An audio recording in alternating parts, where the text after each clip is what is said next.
Ya, selamat pagi pemirsa. Hari ini Jumat 31 Januari 2025 bersamaan 1 Sya'ban 1446 Hijriah.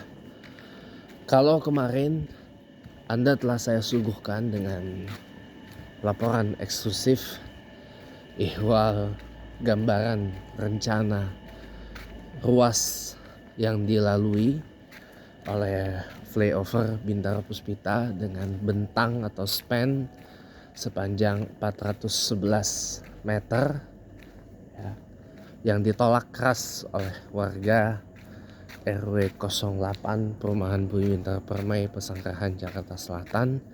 Nah, sekarang Anda akan saya bawa kepada kesimpulan dari laporan eksklusif itu dengan analisis lengkap, detail dan mendalam, walaupun waktunya ya tidak terlalu banyak.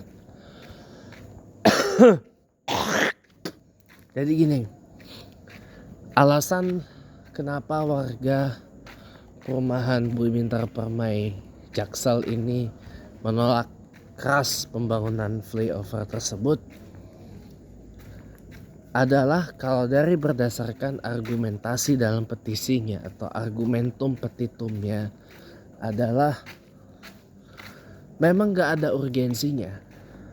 Sejujurnya memang gak ada urgensinya, karena kemarin kan teman-teman sudah lihat, dan teman-teman yang belum nonton silakan tonton, karena kemarin saya buatnya hari Kamis tanggal 30 Januari tahun 2025 dari dari pukul 17.40 petang sampai dengan pukul 18 petang waktu Indonesia Barat, atau dari jam 5.40 petang sampai dengan jam 6 petang pas waktu Indonesia Barat. Bagaimana kondisi lalu lintas pada saat jam pulang kerja dan bagaimana kondisi arus lalu lintas pada saat ada kereta yang lewat, baik itu keretanya 1 maupun keretanya 2 ya, yang lewat. Nah, jadi jadi teman-teman bisa menilai sendiri lah, ketimbang hanya berdebat kusir di medsos dengan menyaksikan paparan eksklusif yang saya sampaikan kemarin itu. Silakan teman-teman bisa menilai sendiri kenapa warga sini banyak yang menolak. Ya, bukan masalah primitif atau tidak primitif, bukan masalah nanti tanggung nanti konsekuensi jangka panjang atau bagaimana, bukan begitu ya. Kan teman-teman bisa lihat sendiri ya, bagaimana kondisi lalu lintasnya. Tidak ada yang namanya macet, tidak ada yang namanya antrean kendaraan sampai berkilo-kilometer panjangnya pada saat kereta berhenti ya. Dan di saat jam sibuk sekalipun, di saat jam rush hour sekalipun, itu arus lalu lintasnya tidak terlalu padat, masih bisa terurai.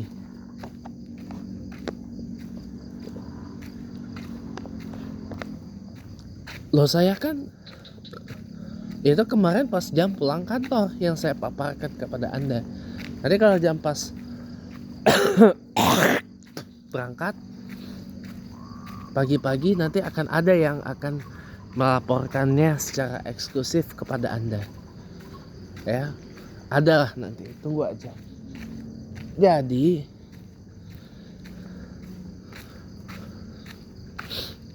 Jadi teman-teman semuanya, kalau dari kesimpulannya adalah wajar kalau warga sini menolak ya, warga sini menolak karena memang tidak ada urgensinya dan kawasannya tidak macet, karena memang lintas jalan Bintaro Puspita itu bukan jalur utama, bukan jalur sibuk, bukan jalur yang boleh dibilang jalur yang padat dengan aktivitas kendaraan bermotor ya, nggak macet. Makanya netizen itu mengatakan bahwa ngapain kawasan yang sejatinya tidak macet dibikin macet gitu loh.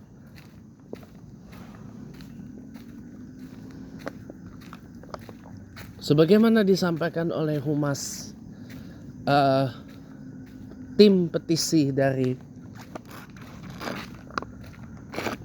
penolakan pembangunan flyover Bintaro Puspita,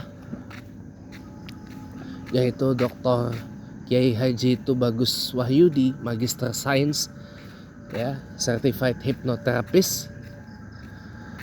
Memang dengan tidak adanya flyover aja kawasan Bumi Bintaro Permai ini sudah banjir. Apalagi dengan adanya flyover, dikhawatirkan akan makin parah nanti dampak yang ditimbulkan, yaitu apa? Banjir yang lebih dahsyat lagi gitu loh. Jadi jadi penolakannya itu beralasan, teman-teman. Itu sebabnya kenapa saya dukung penolakan itu, karena memang gak ada urgensinya dan tidak ada manfaatnya. Toh ini pun juga semenjak saya tinggal di sini tahun 2003, saya dan keluarga maksudnya tinggal di sini tahun 2003, sudah 22 tahun saya tinggal di sini, relatif zero accident gitu loh. Relatif tidak ada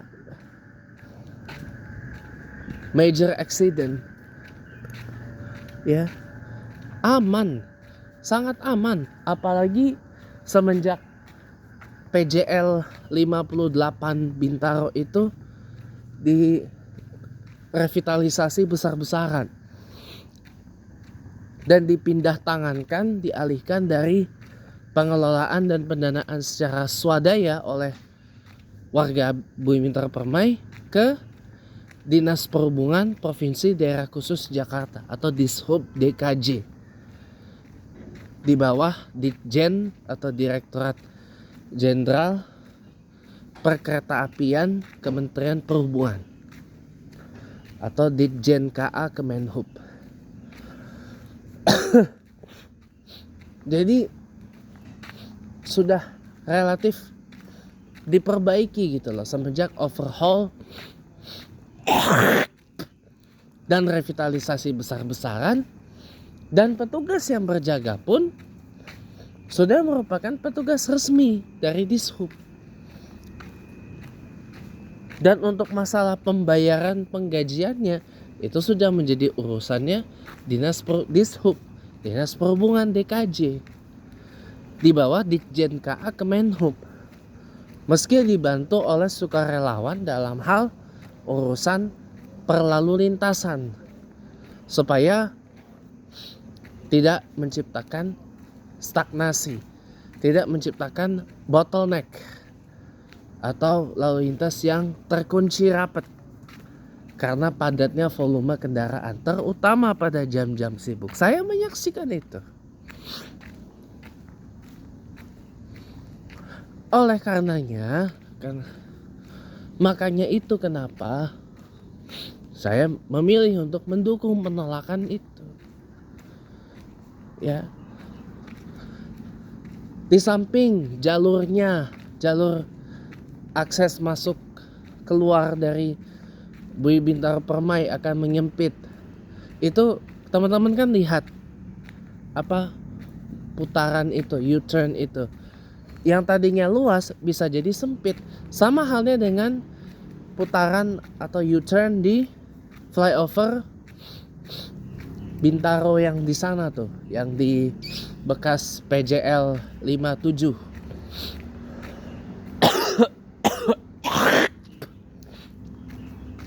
Ya, yang sudah ditutup itu pasca tragedi Bintaro Jilid 2 tahun 2011 yang lalu. Jadi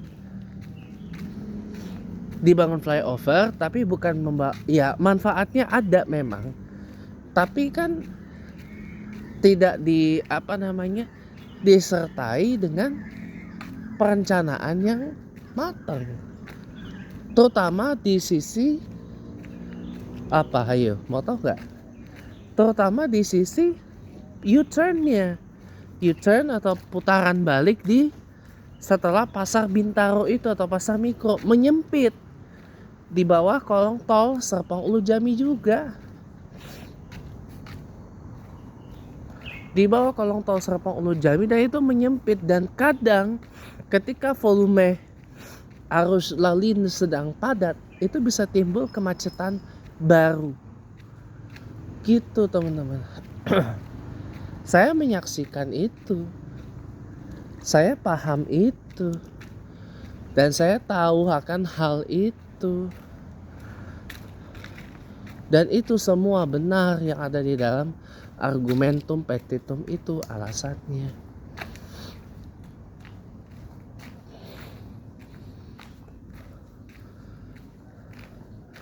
Lagi pula juga itu kan perlu AMDAL, analisis masalah dampak lingkungan, dan macam-macamnya lagi gitu loh. Pokoknya kalau dari saya kesimpulannya, flyover Bintaro Puspita itu hanya akan menciptakan mudarat, bukan manfaat. Toh lagi pula juga jalan Bintaro Puspita itu bukan jalan sibuk, karena bukan jalur lintas utama, ini kawasan permukiman. Kawasan permukiman masa iya disamakan dengan kawasan sibuk? Beda dong. Ini bukan kawasan Pondok Indah, kawasan yang tadinya berdasarkan ruang lingkup tata ruang,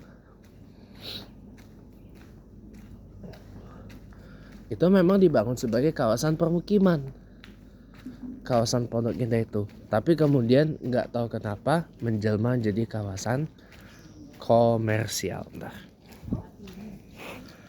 Iya, bukan seperti kawasan Pondok Indah yang sejatinya menurut tadi ruang lingkup tata ruang dibangun sebagai kawasan permukiman, ini malah jadi kawasan komersil. Kawasan Menteng pun sama, walaupun dia di tengah kota, itu dirancang menurut ruang lingkup tata ruangnya sebagai kawasan permukiman.